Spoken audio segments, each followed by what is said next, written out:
प्रधानमंत्री नरेंद्र मोदी ने तीसरी बार पीएम पद की शपथ ली। इसके साथ ही बीजेपी के नेतृत्व वाली तीसरी एनडीए सरकार के शपथ ग्रहण के बाद सोमवार को प्रधानमंत्री नरेंद्र मोदी ने 71 मंत्रियों को मंत्रालय बांट दिए। मोदी सरकार में 30 कैबिनेट मंत्री, 5 राज्य मंत्री स्वतंत्र प्रभार और 36 राज्य मंत्री बनाए गए हैं। आइए हम इन तीनों में क्या है अंतर, इसे समझते हैं। नमस्कार, स्वागत है आप सभी का आपके अपने चैनल एनबीसी भारत पर। मैं हूं आपके साथ मयंक तिवारी। आइए सबसे पहले जानते हैं केंद्रीय मंत्रिपरिषद क्या है। आजादी के बाद भारत ने प्रभावी शासन के लिए मंत्रिपरिषद के साथ संसदीय शासन प्रणाली को अपनाया। प्रधानमंत्री के पास अपने शासन के तहत मंत्रिपरिषद तय करने की शक्ति है। दरअसल संविधान के अनुच्छेद 74 और 75 में केंद्रीय मंत्रिपरिषद का प्रावधान किया गया है।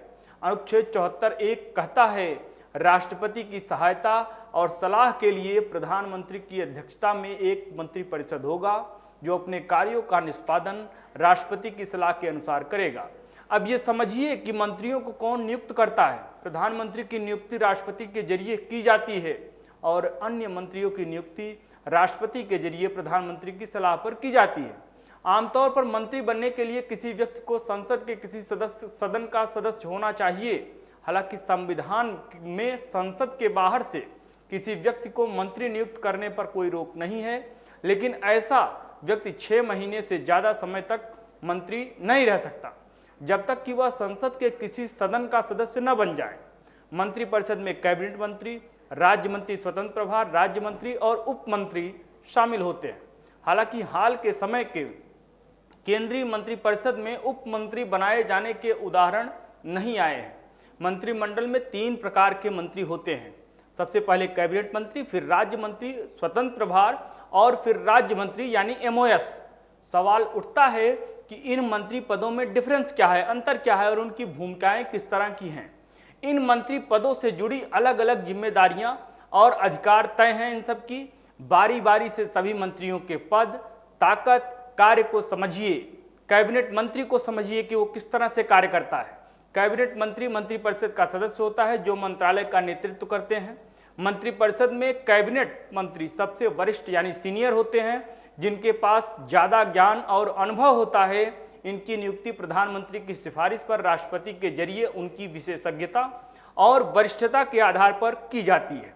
केंद्र सरकार में प्रधानमंत्री के बाद मंत्रियों में सबसे ताकतवर कैबिनेट मंत्री होते हैं, जो कि सीधे प्रधानमंत्री को रिपोर्ट करते हैं। कैबिनेट मंत्रियों को एक से ज्यादा मंत्रालय भी सौंपे जा सकते हैं, उन्हें जिम्मेदारी दी जा सकती है, उनकी समूची जिम्मेदारी उनके पास होती है। इन मंत्रियों का मंत्रिमंडल बैठकों जिनमें सरकार अहम फैसले लेती है, इसमें मौजूद होना अनिवार्य होता है। आमतौर पर काफी अनुभवी सांसदों को कैबिनेट मंत्री पद दिए जाते हैं। कैबिनेट मंत्री के काम क्या है, इसे समझ लीजिए। कैबिनेट मंत्री केंद्र सरकार के अंतर्गत अहम मंत्रालय जैसे गृह, वित्त, रक्षा, स्वास्थ्य, शिक्षा, सड़क परिवहन और राजमार्ग और विदेश मंत्रालयों को संभालते हैं। इनका काम नई नीतियों का निर्णय और विकास करना, कार्यान्वयन का समन्वय, पर्यवेक्षण करना। अब इसके बाद राज्य मंत्री स्वतंत्र प्रभार और उनके कामों को समझिए। आसान भाषा में कहा जाए तो इन्हें जूनियर मंत्री कहा जाता है। राज्य मंत्री स्वतंत्र प्रभार सीधे पीएम को ही रिपोर्ट करते हैं। इन्हें जो मंत्रालय दिया जाता है उसकी जिम्मेदारी इन्हीं के पास होती है। ये कैबिनेट की बैठक में शामिल नहीं होते हैं और ना ही कैबिनेट मंत्री के प्रति इनकी जवाबदेही होती है। अब राज्य मंत्री यानी एमओएस को समझते चलिए। कैबिनेट मंत्री के सहयोग के लिए राज्य मंत्री बनाए जाते हैं।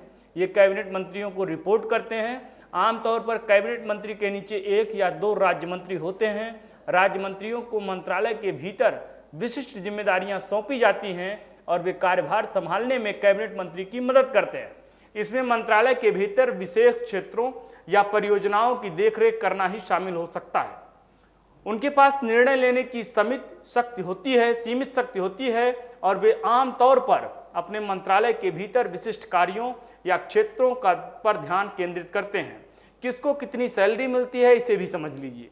वेतन की अगर बात की जाए तो कैबिनेट मंत्री को हर महीने 1 लाख रुपए मूल वेतन के रूप में मिलते हैं। इसके साथ ही सांसदों की तरह निर्वाचन क्षेत्र भत्ता 70,000 रुपए मिलता है। कार्यालय के लिए भी हर माह 60,000 रुपए मिलते हैं। राज्य मंत्रियों को भी ये सब मिलता है, बस सत्कार भत्ता के रूप में इनको 1,000 रुपए प्रतिदिन मिलते हैं। अगर कोई डिप्टी मंत्री बनाया जाता है तो उसको सत्कार भत्ता के रूप में 600 रुपये प्रतिदिन के हिसाब से दिया जाता है। क्या क्या सुविधाएं इन्हें मिलती हैं इसे भी समझिए। मंत्रियों को भी संसद सदस्यों की तरह ही यात्रा भत्ता, यात्रा सुविधाएं, ट्रेन यात्रा की सुविधाएं, स्टीमर के पास टेलीफोन की सुविधाएं और वाहन खरीदने के लिए अग्रिम राशि दी जाती है। पूर्व मंत्रियों को भी किसी पूर्व सांसद की तरह ही मासिक पेंशन मिलती है। हर बार 5 साल पूरे होने पर 1500 रुपये की ज़्यादा की वृद्धि पेंशन में की जाती है। मृत्यु होने के बाद उनके पति या पत्नी को ताउम्र आधी पेंशन भी दी जाती है। हालांकि मृत्यु के बाद आश्रित को पेंशन की 50% राशि मिलती है।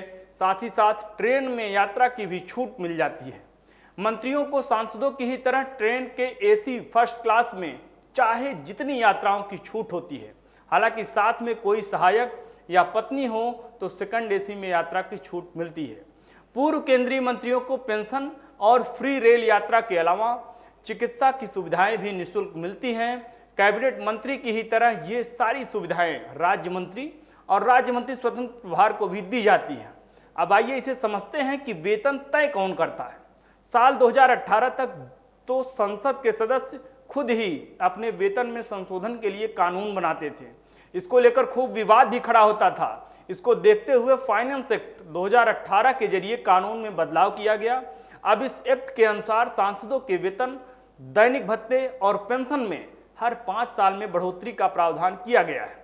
इसके लिए इनकम टैक्स एक्ट 1961 में बताया गया लागत मुद्रास्फीति सूचकांक आधार बनाया जाता है। वक्त हो चला है आपसे इजाजत लेने का। उम्मीद है हमारी रिपोर्ट आपको पसंद आई होगी। आपसे भी उम्मीद है आप ये वीडियो लाइक करेंगे, चैनल को सब्सक्राइब करेंगे और कमेंट सेक्शन में अपनी बेबाक आवाज़ बुलंद करेंगे। हमें इजाज़त दीजिए, गर्मी बहुत ज़्यादा है। आप अपना बहुत ख्याल रखिए। नमस्कार।